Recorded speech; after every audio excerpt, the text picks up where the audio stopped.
nosotros pretendemos que por lo menos al finalizar este congreso todos y todas nos vayamos con algunas herramientas, no solamente para ponerlas en práctica en nuestras instituciones, con nuestros compañeros y nuestras compañeras, sino también para enfrentar un modelo político económico salvaje, nefasto, que está atravesando hoy nuestra realidad a nivel nacional y provincial. Herramientas que seguramente las vamos a ir construyendo en cada uno de los talleres, en cada uno de los paneles, en cada uno de los conversatorios, con personas, compañeros y compañeras que nos van a ayudar a pensar, que nos van a ayudar a debatir y a discutir, pero seguramente el objetivo final de este congreso es que esas herramientas las podamos compartir con nuestros compañeros y compañeras para transformar la sociedad que hoy tenemos, para discutir con nuestras comunidades educativas situaciones, realidades y modelos que necesitamos revertir. Y una de las cuestiones que hoy nos convoca es el tema de la crueldad. Bien la mencionaba recién la compañera, mencionaba el tema del cual vamos a escuchar a Emma y a Alfredo, que ahora los voy a presentar, con una palabra que casi se está haciendo muy común en la sociedad argentina hoy, que es el tema de la crueldad. Entonces yo los invito, le hago una pequeña invitación, porque a nosotros siempre nos gusta hablar de contrahegemonía, de conceptos que se choquen, que confronten.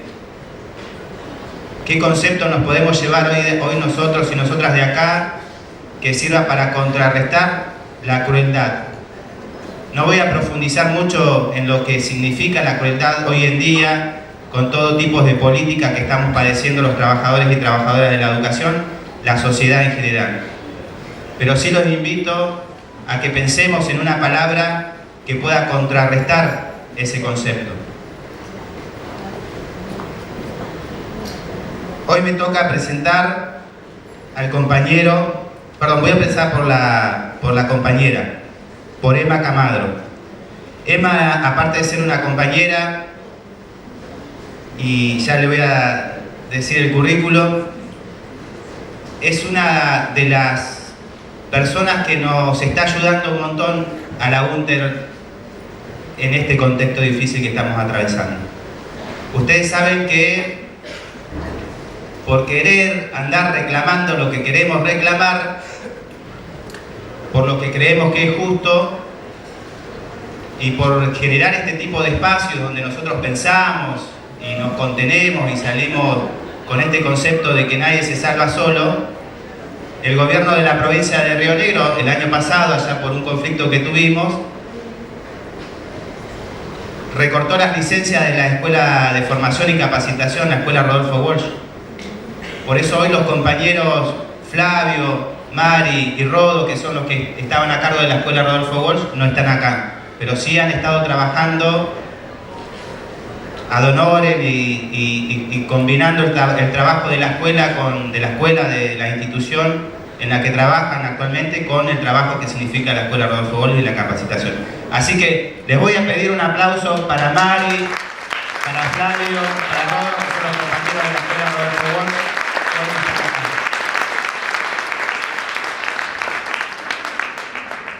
Y cuando la escuela no estuvo, tuvimos que empezar a pensar estrategias de formación y capacitación, porque nosotros es un concepto que no lo vamos a resignar, el hecho de generar este tipo de espacios, no solamente acá, sino en cada una de las seccionales. Este año y el año pasado hemos podido generar algunos espacios de formación, hemos transformado a las seccionales en espacios de aula, de debate, de discusión con temas diversos. Pero una de las estrategias que nos dimos es pensar en conjunto este tipo de espacios con las universidades, con los institutos.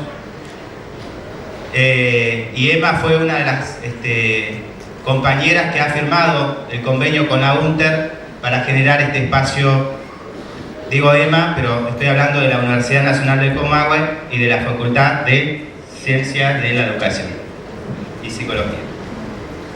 Así que gracias a EMA, aprovecho este momento también para agradecerte a vos, a toda la universidad, por generar en conjunto ese tipo de espacio.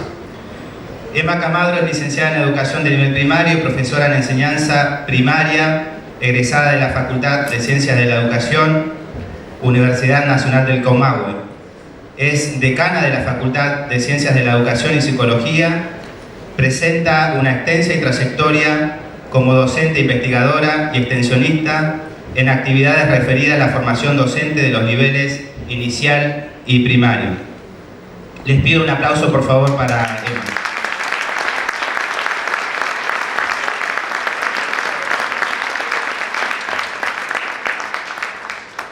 Y también nos acompaña, compañero amigo también, siempre lo presento así, Alfredo Grande, que es psiquiatra, psicoanalista, director y actor teatral, periodista y escritor en la agencia de noticias Pelota de Trapo, miembro y fundador y presidente honorario de Ático, que es una cooperativa de trabajo en salud mental, y actualmente es el director honorífico de la Escuela de Formación Político Sindical, Social y Ambiental Rodolfo Walsh de Hunter. Es docente en las facultades de Psicología de las Universidades Nacional de Rosario, Mar del Plata y La Plata en cursos de psicoanálisis implicado. Muchas gracias por escucharme y los dejo con Emma y con Alfredo.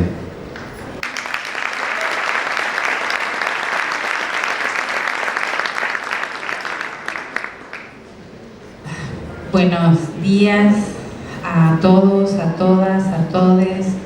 Es para mí de enorme emoción estar hoy acá.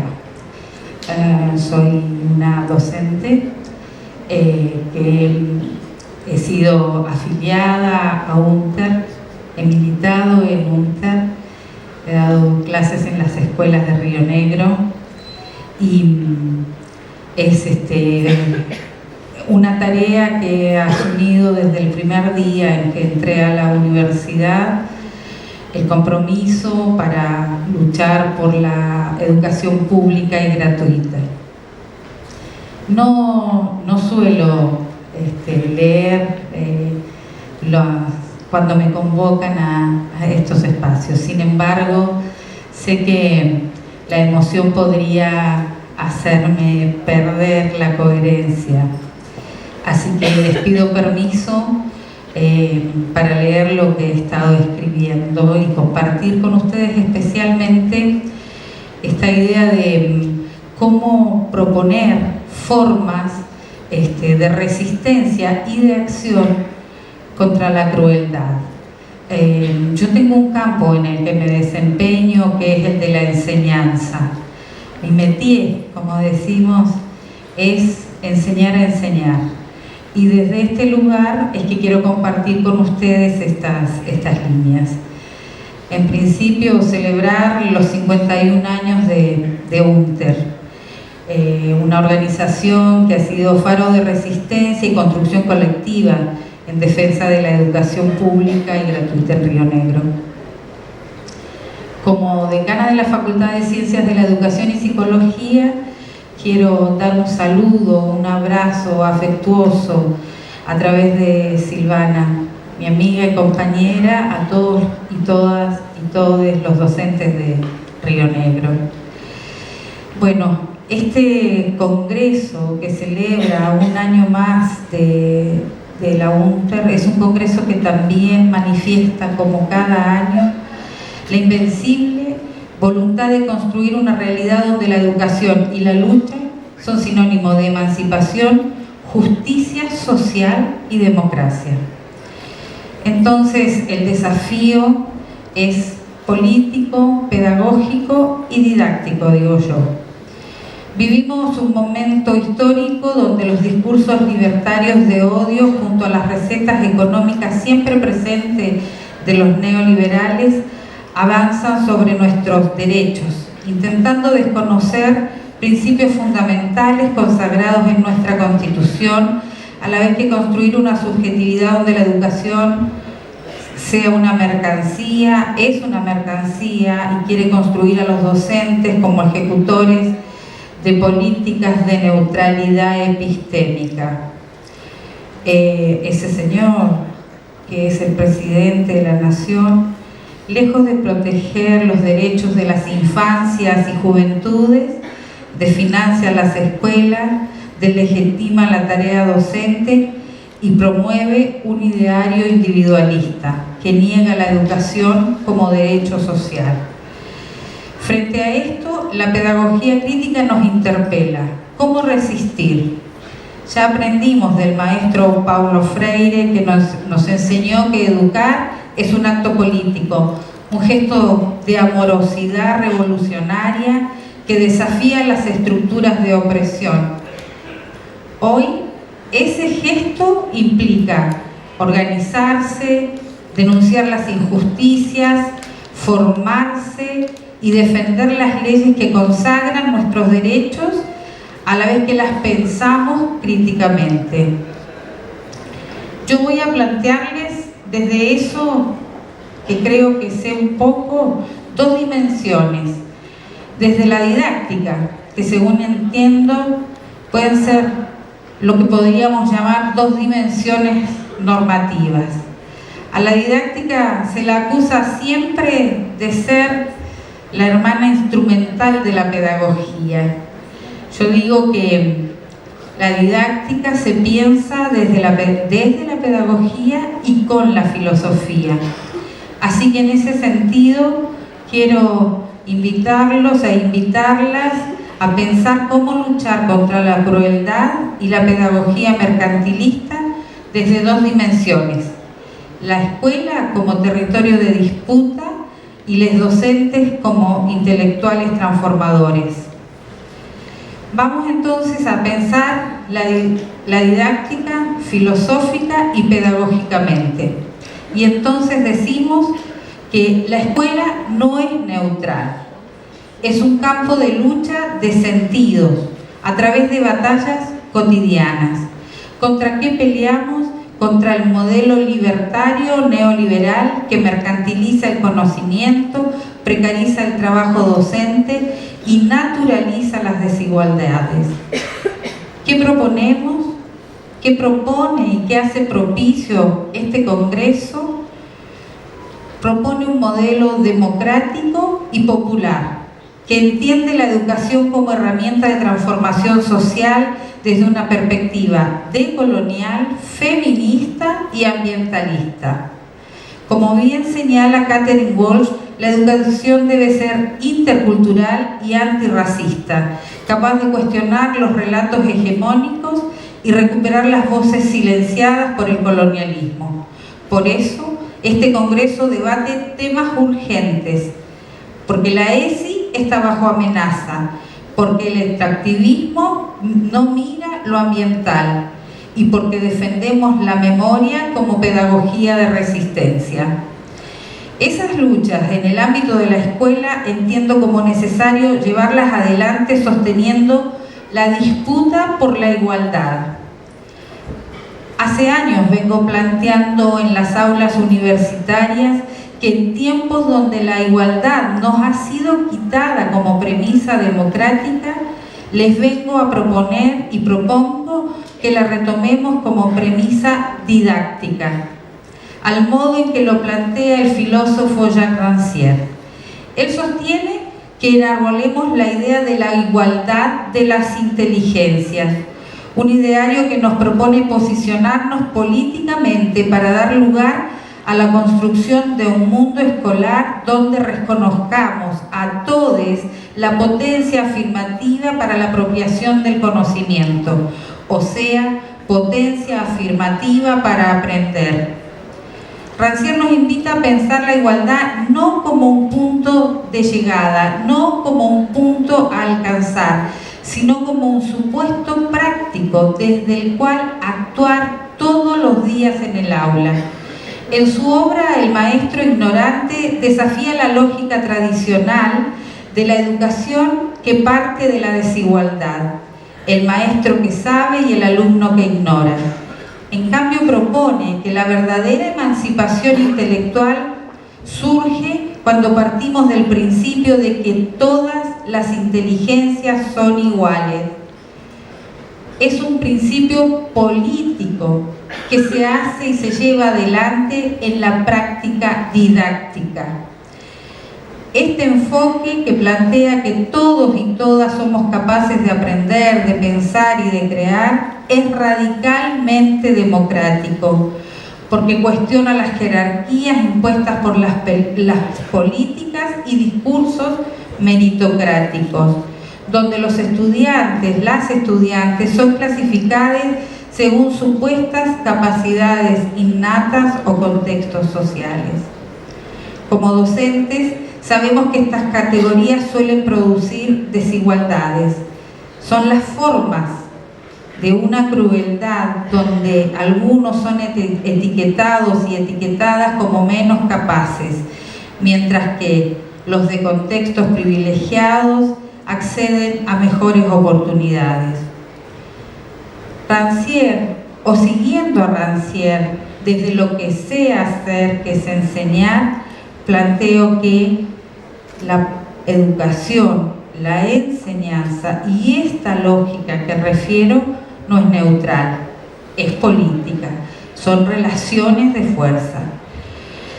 Este filósofo también nos invita a pensar que la escuela pública es un espacio donde la igualdad puede hacerse visible, un lugar, como señalan otros autores, Machel y Simons, donde el conocimiento se libera de sus usos instrumentales y se pone a disposición de todos.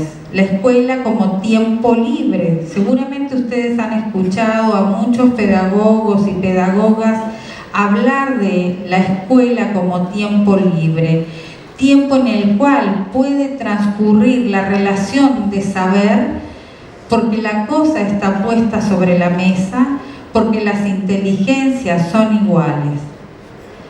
Si lo piensan conmigo, en esa escuela toda idea de trabajo debe correrse de la cotidianeidad.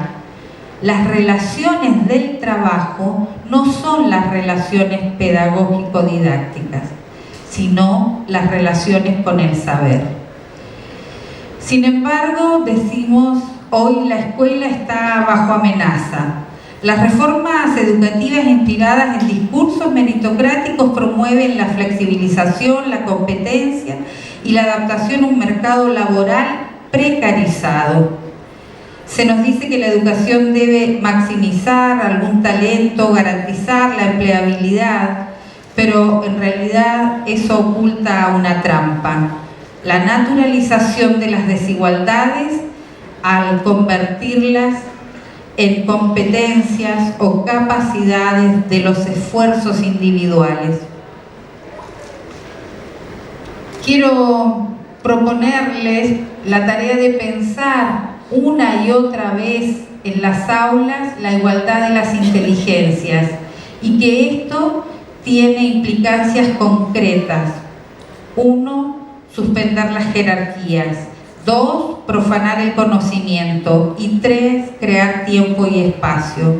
Suspender las jerarquías no significa no tener claro que los y las docentes saben algo, y eso es enseñar, sino suspender la jerarquía con relación a eso que se pone sobre la mesa. Profanar el conocimiento es sacarlo del lugar de la utilidad y del utilitarismo, para pensarlo desde ese lugar que hace el plus cultural que nos convierte en humanos y humanas. Allí es donde tenemos que también pensar que profanar es quitarle a las disciplinas, a todas ellas, la posesión del saber. Un poema, una ecuación o una ley física no son propiedad de los expertos o las expertas, sino bienes comunes. La defensa de la escuela es la defensa de la democracia. La defensa de la educación es la defensa de la democracia. La democracia no es un sistema de gobierno, sino la afirmación de que nadie tiene más derechos que otros y otras a pensar, a hablar y a decidir. Solo hay democracia cuando tenemos la potencia de la decisión. La escuela que soñamos es aquella donde los estudiantes descubren que pueden hacer y ser lo que deseen más allá de los destinos prefijados. En un contexto de ajuste, de camino a las privatizaciones, esta lucha es urgente. Necesitamos escuelas que no reproduzcan las desigualdades, sino que las interrumpan. Docentes que no clasifiquen, sino que emancipen.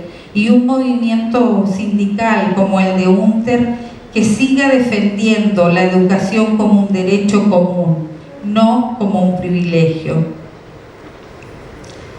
La igualdad de las inteligencias no es una utopía, es una práctica cotidiana, se lleva adelante a través de la enseñanza. Como docentes tenemos el poder de verificar ese principio cada vez que confiamos en un estudiante, cada vez que resistimos la lógica de la selección, cada vez que decimos, esto es para vos. En esa propuesta, los docentes estamos construyendo un acto de insubordinación pedagógica. Es contra la crueldad, es valioso como traspaso intergeneracional, o como lo dijo alguien que ya no está entre nosotros. A los docentes, hagan lío en las aulas, porque solo así será posible no solo la resistencia, sino la construcción de otro mundo. Pero sigamos con el otro punto que considero central para pensar, resistir y accionar sobre el presente y contra la crueldad. Entiendo que es también en una dimensión en la cual la didáctica siempre piensa su hacer y tiene que ver con aquello que desde la disciplina mal llamamos el sujeto, ¿sí? Y nosotras decimos las figuras de la enseñanza. Queremos fortalecer la figura de la enseñanza como intelectuales transformadores.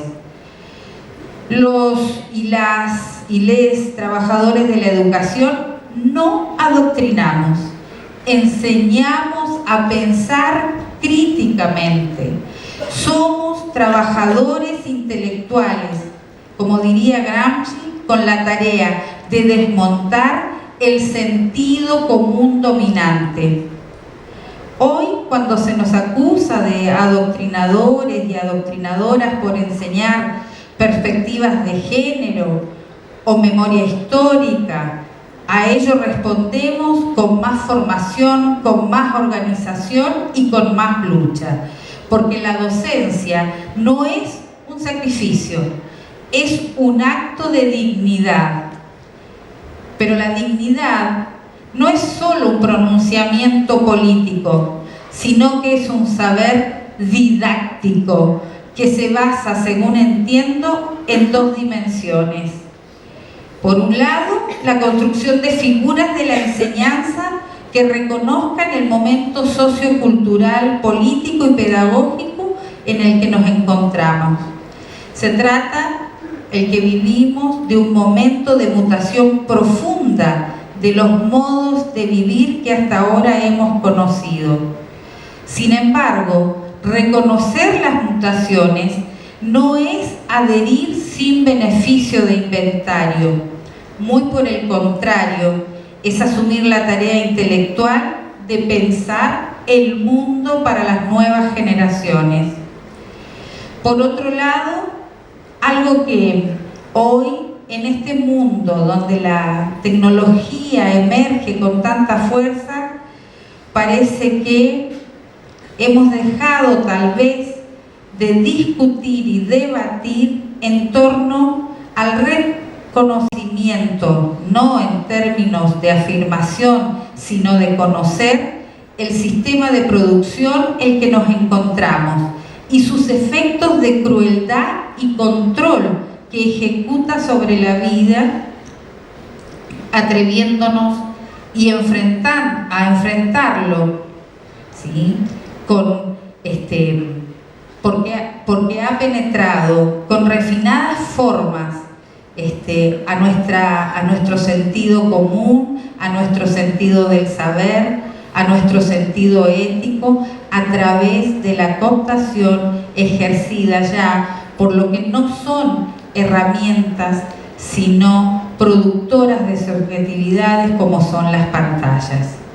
Alguien como yo que investiga sobre ese tema, que promueve entre los estudiantes, adultos y adultas, reconocer las tecnologías de época, debo también decir, y lo digo todo el tiempo, que tenemos que trabajar sobre su dimensión ética y sobre la necesidad de reconocer la potencia que tienen para producir subjetividades, y hoy es la subjetividad de la crueldad.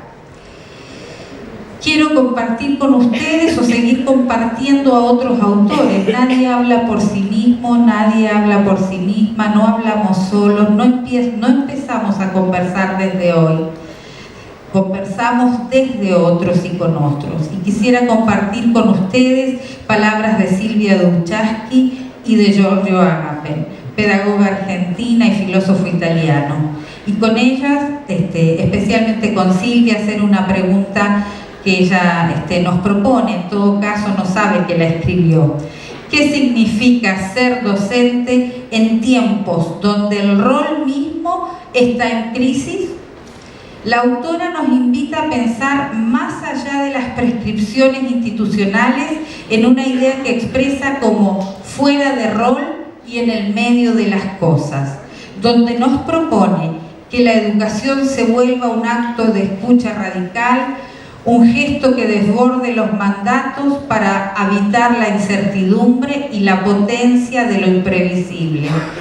Nos propone crear más que un rol, porque el rol es una figura instituida, dura, estática, que está en las instituciones antes de que lleguemos al encuentro pedagógico.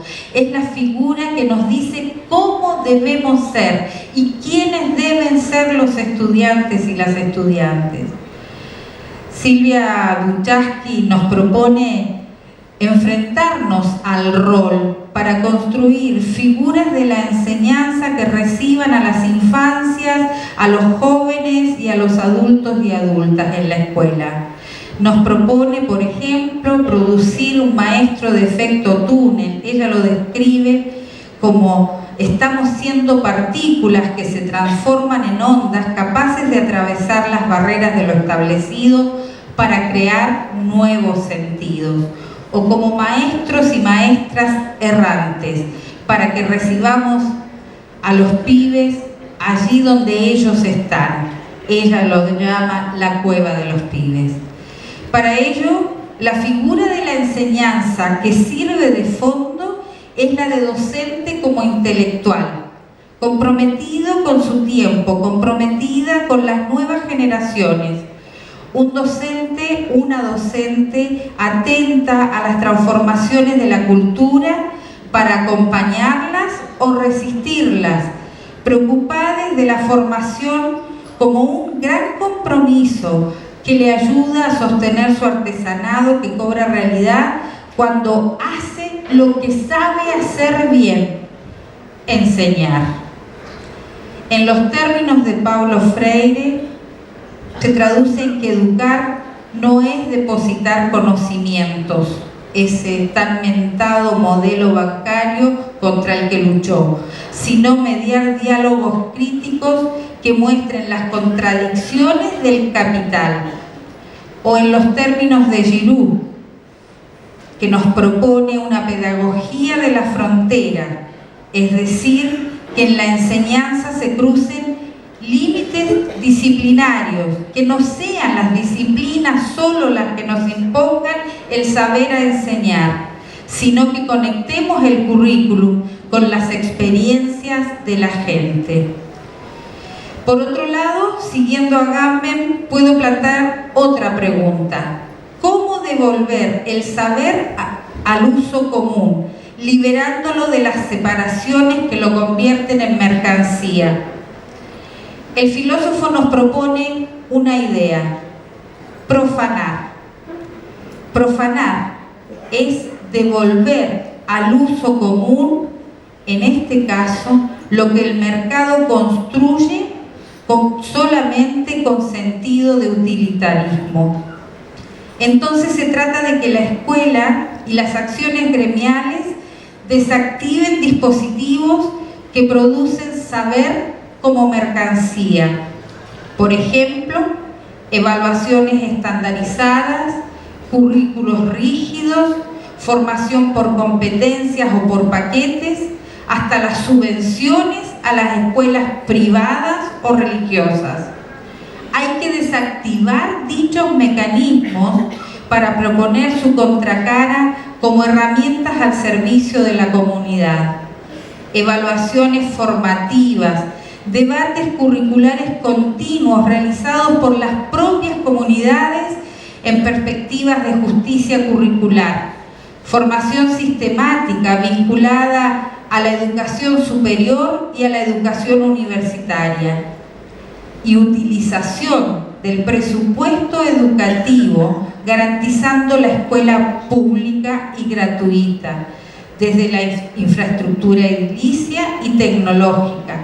Es fundamental mejorar los salarios docentes y el fortalecimiento de las trayectorias estudiantiles a través de becas, residencias, comedores y todas las formas de la gratuidad que el gobierno pueda ofrecer, deba ofrecer, y que nosotros y nosotras tenemos que exigir y luchar por ello.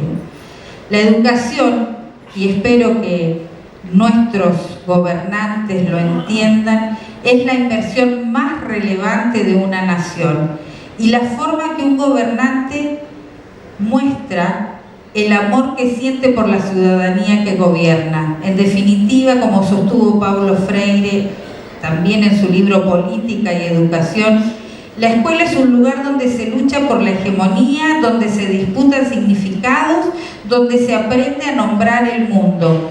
Podemos construir narrativas emancipatorias, colaborativamente, entre todas y todas, desmantelando los dispositivos de control del saber. La crueldad opera con nuestro saber, y es desde ese lugar que vengo a proponerles desmantelar dispositivos. Es una empresa de la práctica docente y de la práctica pedagógica. Pero como bien dicen aquí, nadie se salva solo, nadie se salva sola. No es un maestrito, como decían antes con su librito, es todos y todas en una lucha colectiva.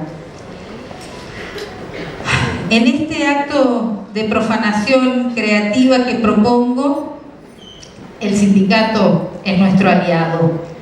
Como dice Hunter, otra vez, no luchamos solo por salarios, sino por construir también currículos situados donde la ESI, la interculturalidad y la pedagogía de la memoria sean herramientas para la construcción de la justicia social,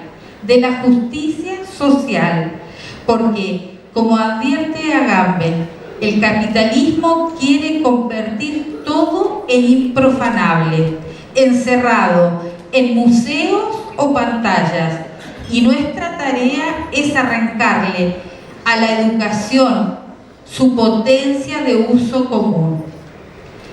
En definitiva, la propuesta didáctica es pensar el mundo desde la contemporaneidad para profanarlo a través de la producción de figuras de la enseñanza que atraviesen los límites de lo posible para, como decía una filósofa española, hacer verdadero lo imposible. Bueno, para ir finalizando, quiero compartir con ustedes que me puse a escribir lo que expresé previamente en esta presentación, pensando a este congreso no solo como un espacio de debate, sino como un acto de soberanía. Porque la UNTER nos propuso en el documento en el que me invitó, en el que me honró con su invitación, a que comunitariamente construyamos alternativas que se pueden leer como currículum situados que partan de las necesidades de nuestras comunidades, pedagogías afectivas que enfrenten la violencia con colectividad, no con punitivismo, y alianzas estratégicas entre sindicatos, universidades y movimientos sociales. Como dijo Rodolfo Walsh, nuestras clases dominantes han procurado siempre que los trabajadores no tengan historia, ni doctrina, ni héroes, ni mártires. Cada lucha, según ellos, debe empezar de nuevo, separada de las luchas anteriores. Aquí, lo dijeron antes que estemos nosotros, rompemos ese ciclo. Hoy tejemos memoria para tener futuro. Bueno, llego al final de mi exposición profundamente emocionada por la invitación que me hicieron de hablarle a todos y todas ustedes, de compartir ideas en una conversación que espero podamos seguir. Pero no quiero dejar de poner en palabras el impulso que atraviesa cada día en las prácticas de los y las docentes. Tejer la educación y la enseñanza como un acto conjuga el rigor pedagógico con el amor por quienes habitan las aulas, ese territorio hermoso donde la otredad se convierte en compañía. Porque sabemos, como bien lo enseña la historia de nuestra UNTER, que la organización colectiva es la fuerza capaz de torcer el destino de políticas de crueldad para construir en ellas la fuerza de una sociedad soberana donde la justicia social y la solidaridad no sean promesas, sino acciones. Este congreso, como lo indica su presentación escrita, no es solo un encuentro, es el eco amplificado de un compromiso que todos y todas las docentes podemos asumir y exigir, el de promover las potencias transformadoras para un mundo más justo, solidario y en democracia. Celebremos la educación pública y gratuita. Gracias.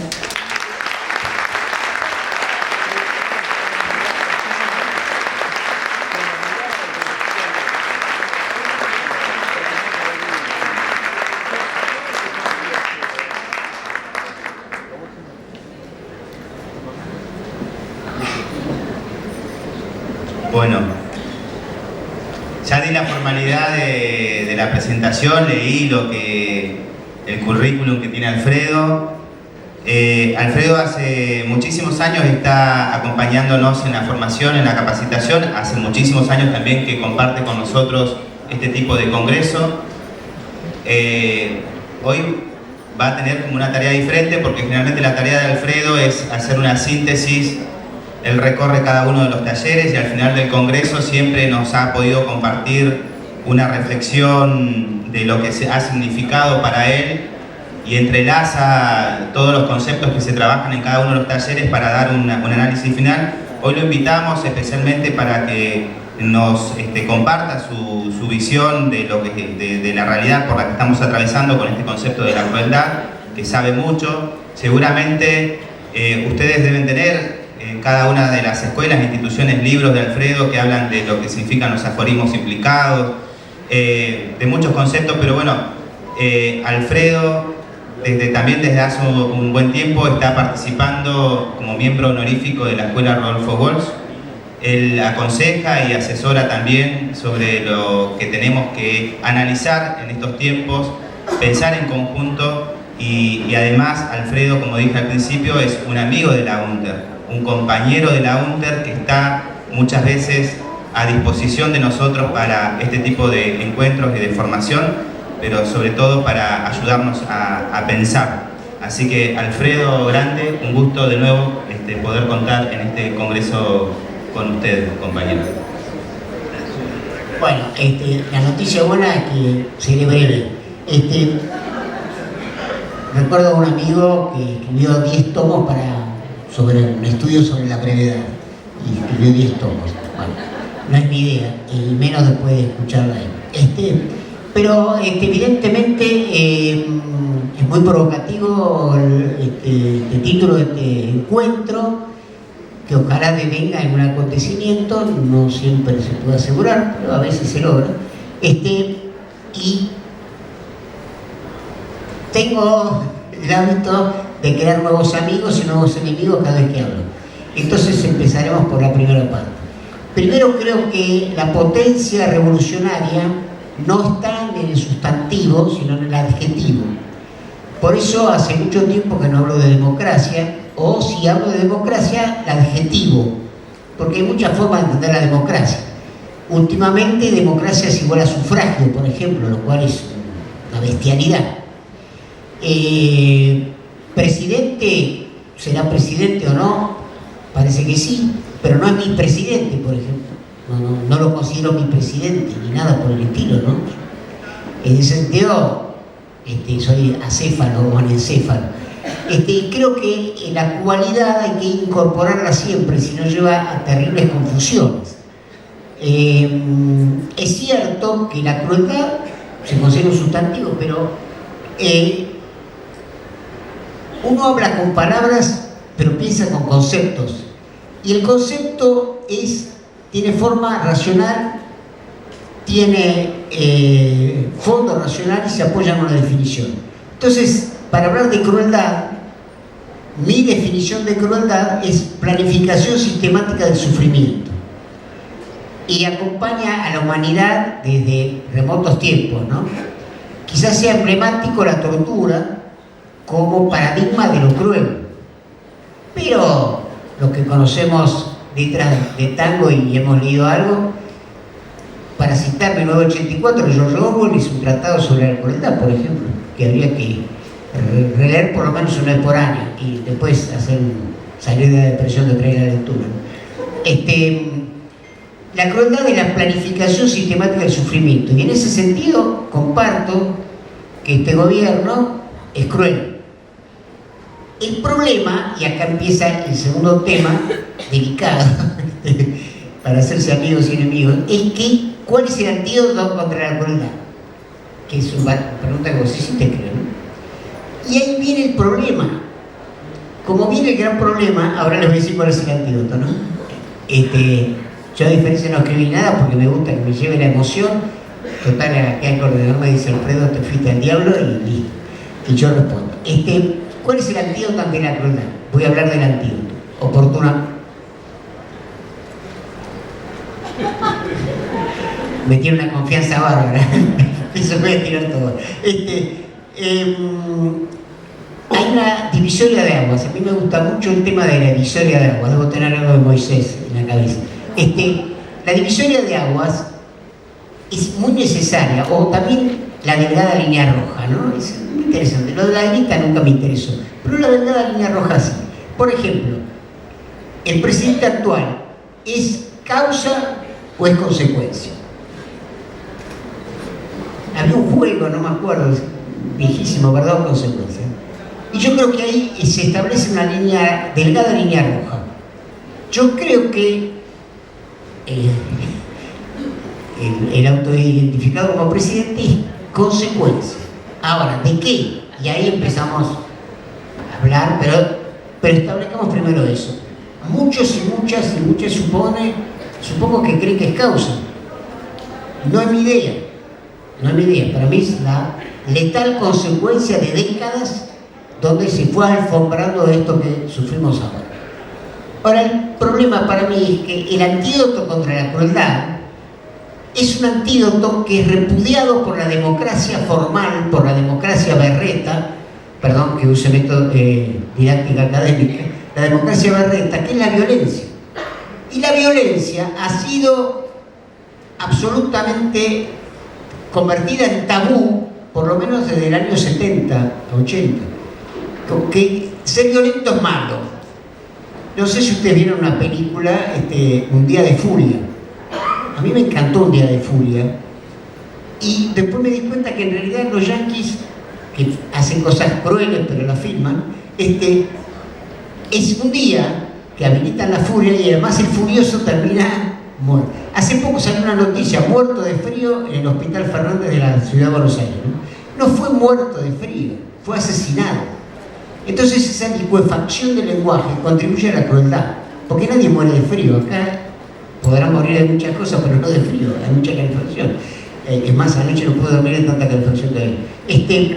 Entonces creo que el tema de la violencia es un tema a debatir. Hubo una época que yo recuerdo donde el tema de la violencia no se discutía, se actuaba. Y los que fueron derrotados, que fueron muchos y muchas, algunos murieron en la tortura, otros murieron, fueron asesinados y otros se fueron. Y a partir de ello se habló más de violencia. ¿Se acuerdan de que con la democracia se cura, se educa, no sé qué otras cosas? Algunas. Sí, se come, algunas otras también. No, la verdad que no. La verdad que no. Que el capitalismo serio pueda incluir derechos humanos tampoco. Por eso, cuando hablamos de pensamiento crítico, hablamos del pensamiento que supera el pensamiento único. El pensamiento único termina siendo un único pensamiento. Yo escuché a algunos que decían que la democracia no es buena, pero es lo mejor que tenemos. No, no es lo mejor que tenemos. Esta democracia formal, berreta, equivalente a sufragio universal, como saqué más votos que vos, hago lo que quiero, licencia para matar, es una especie de agente 007 potenciado. No, la verdad que no. No vivimos en este momento en democracia. Vivimos en un sistema cruel, en el cual fue posible gracias a algo que se llama sufragio. A pesar de que cada vez va menos gente a votar, a pesar de que es obligatorio el voto, va poca gente a votar. Hay gente que está convencida de que votar no sirve para nada bueno, digamos. Adorni ganó en Capital con el 30% de un padrón que fue la mitad, o sea, en realidad es 15%. Y eso se considera ganar. En otras épocas el 15% era perder. O sea, se han invertido también los significados en relación a qué es ganar y qué es perder. Entonces creo que cuando uno ejerce pensamiento crítico, acepta la diversidad de pensamientos. El pensamiento único, que fue muy popular en la época de Fukuyama, no sé si se acuerdan de Fukuyama. Fukuyama era, me confundo con Takayama. Fukuyama, el fin de la historia. Y todo el mundo fue a eso. Todo el mundo fue a eso. Tengo mucha gente que me dice, por en todas partes pasa lo mismo. Tengo un aforismo para todo. Mal de muchos, consuelo de cómplices. Basta hablar de lo que pasa en otros lados, porque además es mentira, no pasa lo mismo. En otros lados no pasa lo mismo. Pasan cosas terribles, como el genocidio del pueblo palestino, del cual tampoco se puede hablar porque te hacen un juicio. Hay gente que fue enjuiciada, maestros y maestras enjuiciadas por hablar del genocidio con Palestina. Porque entonces sos antisemita. Y no, soy antisionista, es otra cosa. Siempre quedó claro lo que era los judíos y los sionistas. Y son las cosas, y eso sí que es cruel. Porque te calculan exactamente dónde tiene que dar el blanco, ¿no? Como el bombardeo de Estados Unidos a Irán para bombas de profundidad. O sea que la crueldad nos habita, pero hemos perdido capacidad de responder a la crueldad. Ese creo que es el problema. No la crueldad. Para el cruel que me arranca el corazón con que vivo, como escribió José Martí, Cardo ni Ortiga cultivo la rosa blanca. Yo cambié el final, ¿no? Porque total José Martí no me va a decir nada. Pero realmente creo que hemos perdido potencia para enfrentar la crueldad. No tenemos potencia en este momento. ¿Por qué? Porque el monopolio de la violencia también la tiene el Estado. Le hemos regalado muchas cosas, entre ellas la violencia. Yo voy a la marcha de jubilados, por dos razones. Primero porque soy jubilado y después porque estoy con los compañeros. Y realmente es patético ver lo que está enfrente, estos ninjas, y los jubilados. No tenemos ninguna posibilidad de ejercer violencia, ni siquiera para defendernos. Estamos totalmente indefensos. Entonces esta indefensión potencia la crueldad del enemigo. Ahora, no sé qué pasó, que de pronto hemos eviscerado a la democracia de la violencia. Había hubo épocas que no fue así, Ser violento hoy es un disvalor. Hay cursos para no tener ira. Baja un cambio, te dicen, baja un cambio. No, acelero y me lo llevo puesto. Vivimos bajando cambios y llegamos a votar el fascismo. Eso es, no sé si es derrota o fracaso, porque no es lo mismo derrota que fracaso. Derrota es ante un enemigo superior y de la derrota se burla, el fracaso no. En algún momento, no hace muchos años, se hablaba de tirarse un tiro a los pies. Yo creo que el tiro era un poco más alto que los pies, pero bueno, te tirabas un tiro. No se vuelve de eso, no se puede volver de eso. El fracaso no se vuelve. De la derrota sí, y hoy hay muchos derrotados, pero también hay muchos fracasados. El discurso democrático berreta nos ha estropeado. El otro día, no me acuerdo dónde, ya no importa, decía que si algo ha desmovilizado a la gente es la democracia. Con la dictadura militar parió los organismos de derechos humanos, excepto la Liga Argentina por los Derechos del Hombre, que es de 1937, que heredó el Socorro Rojo, que fue la Guerra Civil Española, que fue Franco, 40 años en el poder. Franco, 40 años, y sigue en el poder, la mitad de España es franquista, como la mitad de Chile es pinochetista. Entonces estamos en problemas gravísimos, pero el problema de hoy es realmente la incapacidad de enfrentar a la situación de hoy. La crueldad solamente se puede enfrentar con violencia. Ahora, ¿por qué la violencia es un disvalor? No lo sé. Hay un libro de Konrad Lorenz, que era un etólogo, no un enólogo, eso es otra cosa, un etólogo, cuyo título siempre me apasionó, sobre la agresión al pretendido mal. En todas las especies la violencia es del lado de la supervivencia. No hay supervivencia sin violencia. No sé quién fue, me gustaría conocerlo, este tema de democracia sin violencia. No, la verdad que no. No hay ninguna posibilidad de enfrentar la crueldad si no es con violencia. El otro tema, lo citó recién la compañera, el adoctrinamiento. Yo siempre recomiendo, cuando alguien de derecha, que mucha gente habla, no decirle que no, decirle siempre que sí. Me parece bien bárbaro, me gusta mucho tu forma de pensar, me hace mejor, poner los ojos así perdidos, porque eso lo desarma. Cuando se desarma, agarran la katana y lo parten en medio. Es mucho mejor eso que decirle que no, porque cuando le dicen que no, se calza la armadura y no se hace pelota. Yo creo que el problema no es el adoctrinamiento, sino en qué adoctrinamos. Acá la compañera habló de justicia social. Claro, es una doctrina la justicia social.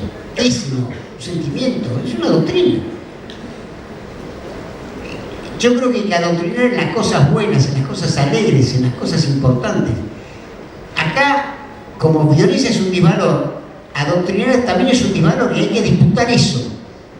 Que adoctrinar puede ser un valor, depende de en qué adoctrine. En la escuela de las Américas, adoctrinaban para enseñar a torturar. No, en eso no me anoto. Entonces creo que realmente si podemos construir detrás de cada sustantivo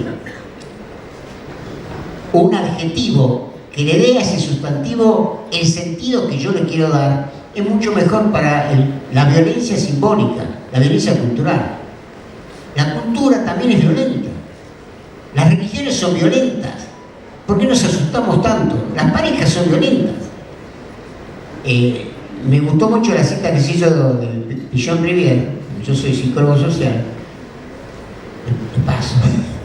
Y fui declarado persona no grata por 2 colegios de psicólogos, el de Mar del Plata y el de La Plata. Lo mismo que hizo mi primera suegra, declararme persona no grata. Es mi destino. ¿Por qué? Porque había un personaje, cuyo apellido no voy a decir, se llamaba Silota, que hizo una denuncia penal contra los psicólogos sociales por ejercicio ilegal de la psicología. Llegar al código penal es lo más bastardo que hay. Más que eso es matar directamente. El código penal es el código más reaccionario que hay. Por eso Caputo está libre. Porque el código penal es es el arma del poderoso para que el humilde no recupere poder. El Código Civil es para que el poderoso pueda hacer lo que quiera. Muy simple. Entonces yo creo que tenemos que ir muy fino a volver a adjetivar la vida. ¿Por qué estamos como estamos? Porque las derechas han sido muy hábiles. Por ejemplo, para olvidarse de la libertad, la verdadera libertad, hay que instruir la necesidad. Cuando uno lucha por la necesidad, no lucha por la libertad. El reino de la libertad es eso. Para poder ser libre hay que tener opciones para elegir, si no, no es libre. Si no hay opciones, excepto morir o vivir, vivir miserablemente, claro, elijo vivir miserablemente. ¿Qué es lo que pasa? Por eso creo que el gran mérito de la UNTER es ese. Que vivir no es vivir miserablemente, vivir es vivir con la dignidad. Pero para defenderse hay que atacar. Los psicoanalistas sabemos, los psicoanalistas son una especie peligrosísima, ¿no? Los psicoanalistas decimos mucho los mecanismos de defensa. ¿Ustedes saben que no hay mecanismos de ataque? Los mecanismos de defensa del yo, que popularizó Ana Freud, la hija de Freud. Pero no hay mecanismo de ataque del yo, como que el yo no pudiera atacar. Como que si el yo ataca, está mal. Está mal defenderse, está mal defender la propia supervivencia. Morirse de frío está bien, se murió de frío. Ahora, si el que se murió de frío, de pronto entra y roba mantas, está mal. Estamos tan mal, me incluyo yo primero de todo, que llamamos saqueo cuando se roba un supermercado. Cuando se saquea un país, es comercio exterior. ¿Qué pasa? ¡Atrás! Está bien. Me rectifico de todo lo que dije.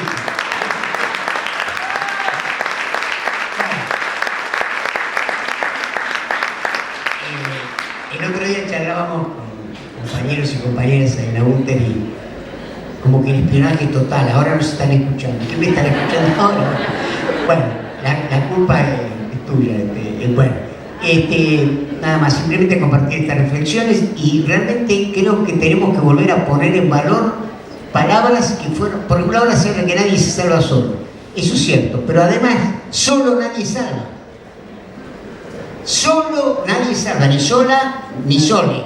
La sole sí me gusta la sole, pero nadie salva solo. Y acá existe una última cosa. Tener ideales es muy importante. Perdón.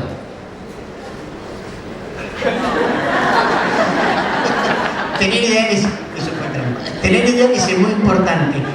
El riesgo es la idealización. Les pido por favor, que no idealicen nada, excepto a la Virgen, pero a nada. La idealización es lo mismo que el enamoramiento. Es hermoso, pero en caso de enamoramiento digan siempre a todo que no. ¿Qué te parece si mamá viene a vivir con nosotros? No. ¿Qué te parece si vamos con mamá? No, todo no. Cuando se pasa el enamoramiento sobre todo sin contenido, puede surgir el amor o puede surgir la indiferencia. Hay que ver, son 6 meses, 7 meses. No es tanto tampoco. Pero elegir cosas definitivas, por ejemplo, casarse, a partir del enamoramiento es suicidio. Ahora, el suicidio es muy popular, la gente va a comer a McDonald's todavía. Yo no sé por qué la gente que trabaja en suicidio no va a McDonald's y lo saca a todos. Claro, sería violento, y sí sería violento. La violencia es la partera de la historia. Lo escribió alguien que más o menos tiene las cosas claras. Y que nadie se salva solo, hace pocas décadas atrás decía proletarios del mundo unidos. Los que se unieron no son los proletarios, sino se unieron los propietarios. Que fue una profecía del que inauguró todo esto, que fue Menem, cuando dijo menos proletarios, más propietarios. Lo dijo. Y Menem lo hizo y lo dijo. No es casual que el actual invoque a Menem, fuente de toda razón y justicia. Entonces, como yo dije una vez, nos recuperamos de la dictadura, pero no nos recuperamos del menemato. Y eso es la situación actual. Por eso no pretendo dar ningún antídoto, pero creo que La violencia interna, ustedes, no sé qué pasa con Roca, que acá el compañero Marcelo me decía la potencia, ¿no?, de Roca, pero en Buenos Aires, en la Reina de la Plata y del Plata, la violencia es cotidiana. Hay un nivel de violencia, de bronca, que te agarras con alguien que no conoces. Puede ser el consorcio, puede ser el que está durmiendo, puede ser el que te pide algo y que salís corriendo por la duda que... Es decir, la violencia es interna, la violencia ya vive en nosotros. El problema es que la violencia ha dejado de ser un valor político. Entonces, si no recuperamos eso, estamos en problemas. Y cuando digo violencia, no digo salir de caño, como dijo un compañero por ahí. La violencia también es simbólica, también es cultural. La violencia es decir que no, vos no sos mi presidente, sos presidente. El sufragio tiene esas cosas, pero no mío. Yo elijo quién me preside. ¿Sí?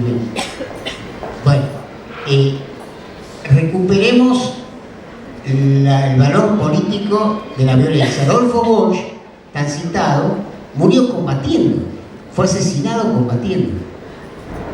Se lo llevaron herido, no muerto, pero se lo llevaron herido y murió.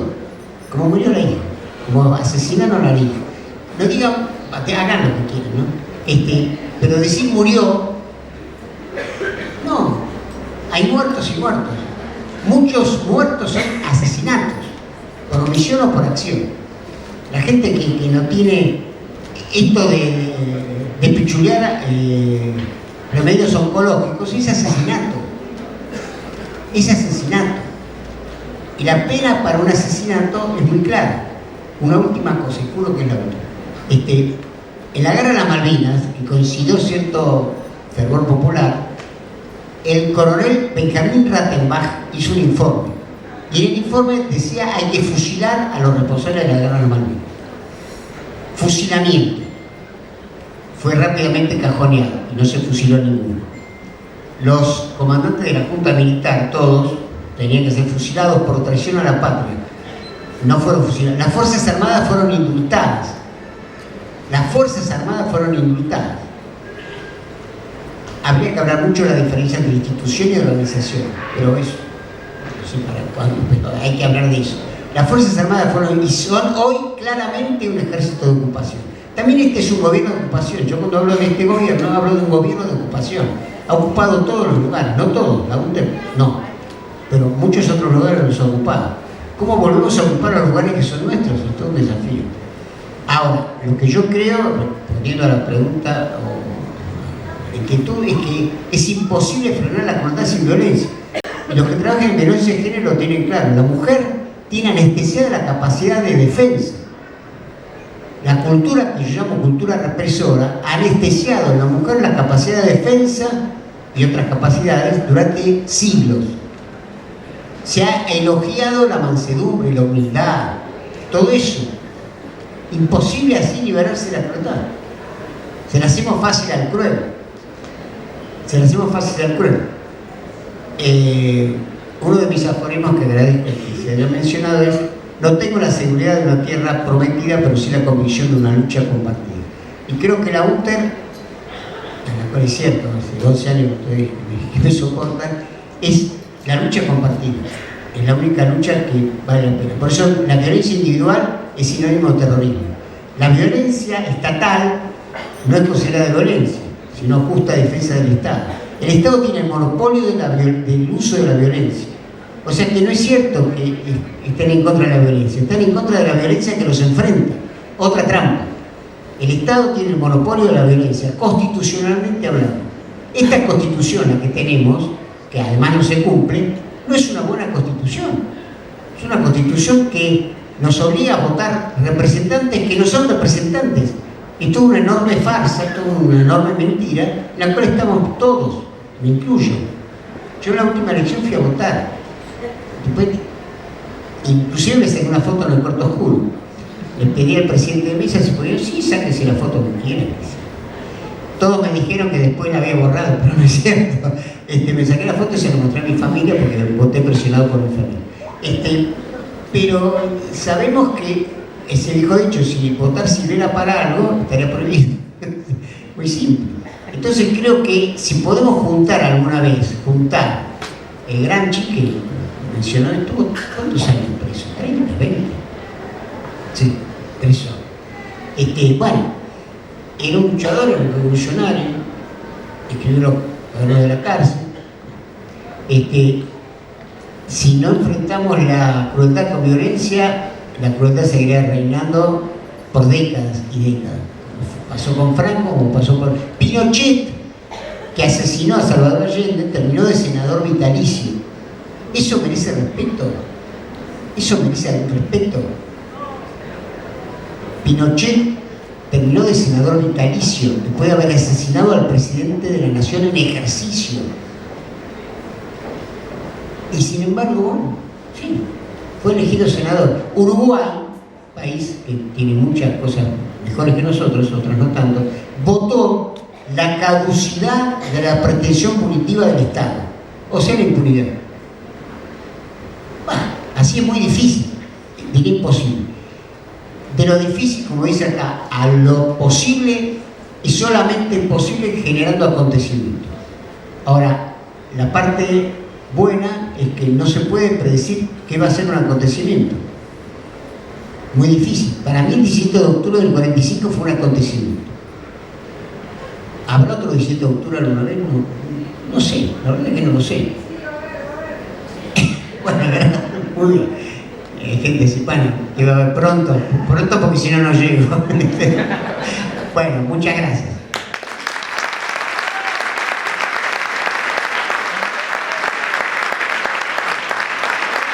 Muchísimas gracias, Alfredo, muchísimas gracias, Emma.